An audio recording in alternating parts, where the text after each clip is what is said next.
happy birthday, nanay.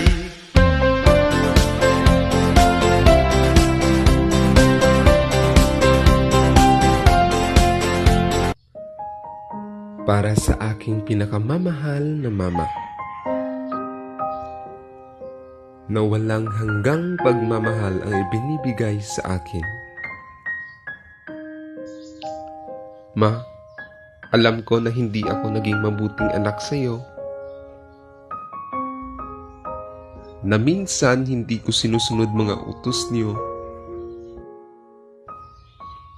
Na minsan inaabot ako ng katamaran ko. Sorry ma, dahil minsan nalalakasan kita ng boses.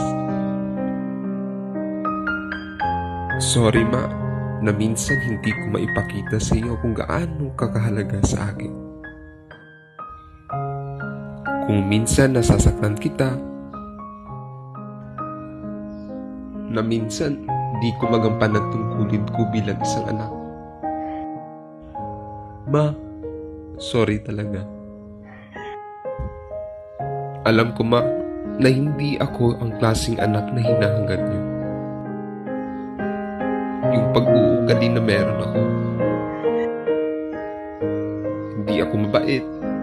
Hindi ako kasing sipag ng iba dyan. At hindi ako karapat-dapat pag malaki. Pasensya na kung minsan meron tayong di pagkakaunawaan. Na minsan nasasaktan ko loob mo. Mama, salamat sa pagmamahal at suporta. Salamat dahil sa kabila ng pagiging isang di mabuting anak ko sa iyo, di minsan, di mo pa rin ako iniwan. Alam ko na pagod ka na sa akin. Pero kahit kailan, di mo ginawang sumuko. Hindi ko man masabi sa iyo ang problema ko. Sorry ma. Pero alam ko ma, kung anong gagawin. Tulad ng natutunan ko sa iyo. Yun ay ang hindi pagsuko. Ma, kapag mawala tayo sa mundo at bibigyan tayo ulit ng pagkakataong mabuhay, hihilingin ko kay Lord na kayo pa rin ang magiging magulang ko. Kayo ni Papa at wala ng iba. Marami man akong pagkakamaling nagawa, hindi pa rin kayo nagsasawang pangaralan ako. Hindi man ako perpektong anak, pero sana ma, naging masaya ka at naging parte ako ng buhay mo. Na kahit anong mangyari, hindi ka nagsisisi na pinalaki mo ako.